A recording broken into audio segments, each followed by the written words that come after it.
Perkenalkan, kami dari kelompok 6 Selam atau Sekolah Alam. Kami mengunjungi Sekolah Citra Alam Jogja. Perkenalkan, saya Salisa Rizky Chandra. Saya Maulia Ida Prastini. Saya Dwi Ratnawati. Saya Sifana Rahmat. Saya Handiara Nora Iram. Mari ikuti kegiatan kami.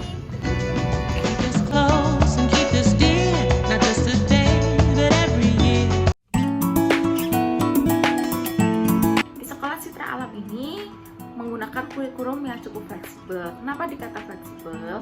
Karena mereka menggunakan 3 kurikulum sebagai acuan pembelajaran. Yang pertama ada kurikulum berbasis akhlak. Jadi di sini itu menggunakan basis pembentukan karakter dan asmaul husna. Yang kedua ada kurikulum alam atau yang biasa kita sebut adalah PLH, yaitu pendidikan berbasis alam. Jadi di sini menggunakan alam sebagai sumber dan media belajarnya. Lalu yang ketiga ada kurikulum merdeka, yaitu kurikulum yang berbasis profil pelajar Pancasila yang biasa kita lakukan di sekolah. Pembiasaan baik untuk membentuk karakter siswa sekolah alam. Di dalam sekolah Citra Alam ada beberapa pembiasaan-pembiasaan yang dilakukan untuk membentuk karakter yang baik bagi siswa sekolah alam. Nah, yang pertama adalah pembiasaan terkait akhlak, teman-teman. Jadi, di sekolah alam ini pembiasaan terkait akhlak sangat diterapkan dan juga sangat ditekankan. Kemudian ada juga pembiasaan terkait cinta alam. Dalam karakter cinta alam, pembiasaan ini dilakukan pada kegiatan pendidikan lingkungan hidup. Siswa dalam lingkungan hidup akan dikenalkan dengan yang kegiatan gardening, menanam, bercocok tanam, kemudian memasak, dan melakukan kegiatan berjualan seperti itu. Lalu ada juga desain pembelajaran yang sudah dikonsep sesuai dengan karakter siswa sekolah alam, yakni desain pembelajaran Fadri. Fadri ini terdiri dari 5 desain. Yang pertama adalah find out atau menemukan masalah. Jadi siswa akan diajak untuk berkeliling di sekitar lingkungan yang nyata untuk menemukan ada masalah apa sih di dalam lingkungan ini. Kemudian yang kedua adalah analyze atau menganalisa permasalahan yang ada. Misalkan ada permasalahan di sekitar sungai. Nah, di sungai ini ada sampah yang menumpuk. Nah, itu dianalisa seperti apa sampahnya, apakah akan berdampak buruk bagi lingkungan atau tidak. Lalu yang ketiga adalah desain. Desain ini adalah mencari solusi atau mencari jalan keluar dari masalah ini. Apa sih yang bisa kita lakukan? Lalu yang keempat adalah release atau merealisasikan solusi yang telah direncanakan. Misalkan ketika sampah itu menumpuk, lalu kita memikirkan bahwa kita harus menyelesaikannya dengan mengurangi penggunaan sampah, lalu membersihkan sungai dari sampah-sampah. Itu direalisasikan di tahap release ini. Kemudian yang terakhir ada inspired atau menginspirasi. Setelah merealisasikan, kita harus bisa menginspirasi masyarakat di sekitar kita untuk bisa mengurangi penggunaan sampah dan juga membersihkan sungai secara berkala. Lalu ada juga program Zero Waste, yang mana kita mengurangi penggunaan sampah atau penggunaan barang-barang yang sekali pakai, sehingga ketika kita menggunakan barang-barang yang tidak sekali pakai, itu kita dapat mengurangi penggunaan sampah yang ada.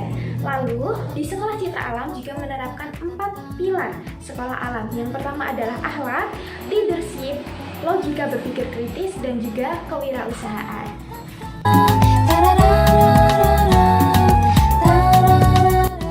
Manajemen dan pengembangan sumber daya manusia di Sekolah Citra Alam Yogyakarta yang memiliki 21 siswa dan 8 staf guru. Dilakukan melalui pendekatan yang mengutamakan kecintaan terhadap anak-anak tanpa membatasi latar belakang pendidikan calon guru. Proses rekrutmen dimulai dengan wawancara dan menilai minat calon guru terhadap anak-anak. Diikuti dengan observasi di pusat sekolah di Ciganjur guna melihat kemampuan mereka dalam mengajar dan menangani anak. Selanjutnya, calon guru mengikuti pelatihan dengan psikolog untuk mempersiapkan mereka mengelola emosi dan stres secara mandiri agar dapat menghadapi beragam permasalahan anak secara profesional. Selain menjadi fasilitator, guru juga dilatih untuk berperan sebagai psikolog dan helper dengan fokus pada komunikasi terapeutik serta penyelesaian masalah anak. Pengembangan kompetensi guru dilanjutkan melalui pelatihan Project Based Learning atau PJBL, sesi sharing, serta pendampingan rutin dari pemilik sekolah yaitu Ibu Ari yang berbagi pengalaman dan memberikan arahan melalui pertemuan daring. Selain itu, guru-guru secara rutin diikutsertakan dalam kegiatan jejaring seperti JSAN atau Jaringan Sekolah Alam Nusantara untuk berbagi pengalaman dan meningkatkan keahlian. Manajemen ini memastikan guru tidak hanya mampu mendidik, tetapi juga menciptakan lingkungan pembelajaran yang holistik, suportif, dan inovatif bagi siswa. Sejalan dengan visi sekolah alam yang menghargai keberagaman dan pembelajaran berbasis pengalaman. Yang pertama, konsep pendidikan inklusif di Sekolah Citra Alam adalah pembelajaran berbasis alam, fokus pada eksplorasi lingkungan. Dan yang kedua, ada penghormatan terhadap keberagaman. Peserta didik dianggap memiliki potensi yang unik. Terus yang ketiga, ada pembelajaran individual. Di Sekolah Citra Alam tersendiri disesuaikan dengan kemampuan dan minat siswa. Ada praktik pendidikan inklusi di Sekolah Citra Alam Yogyakarta. Untuk yang pertama ada desain kurikulum yang fleksibel, kedua ada pendampingan individual, dan yang ketiga ada pembelajaran outdoor yang kolaboratif, dan yang keempat adalah kolaborasi dengan orang tua dan pakar atau psikiater di sekolah tersebut. Mode pembelajaran eksperimental. Mode pembelajaran eksperimental sendiri dikembangkan oleh David Holt, yaitu adalah pengalaman sebagai sumber utama dari pembelajaran. Contohnya seperti PLH. PLH sendiri ada 4 unsur. Yang pertama adalah farming atau penanaman, yang kedua ada gardening atau panen, yang ketiga ada cooking atau memasak, dan yang terakhir adalah 3R, reuse, reduce, or recycle sampah. Sekolah Citra Alam Jogja ini dikelilingi oleh hutan dan pepohonan rindang di sekelilingnya, sehingga udara di sekolah tersebut menjadi sejuk dan juga nyaman untuk belajar.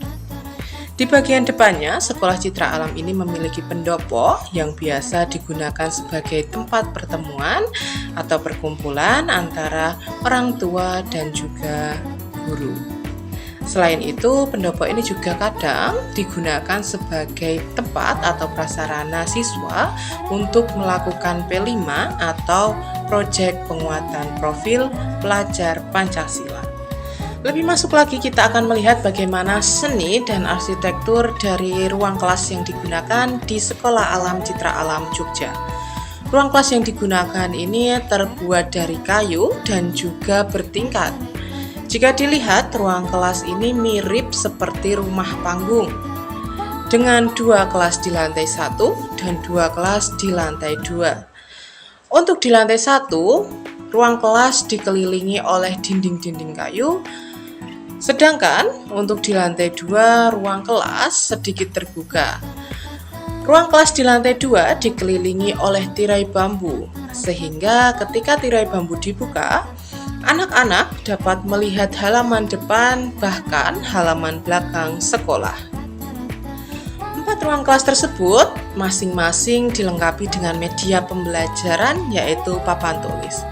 Selain 4 ruang kelas tersebut, ada juga 1 ruang kelas di kanan yang lebih terbuka dibanding ruang kelas di lantai 2. Ruang kelas di sisi kanan tidak disekat atau tidak tertutup oleh tirai maupun dinding kayu, sehingga anak-anak lebih bisa berinteraksi dengan lingkungan sekitarnya. Dilihat dari seni dan desain atau arsitektur yang indah, Sekolah Alam Citra Alam Jogja lebih mengedepankan kenyamanan belajar siswanya. Terima kasih telah mengikuti kegiatan kami. Sampai jumpa di lain hari. Wassalamualaikum warahmatullahi wabarakatuh.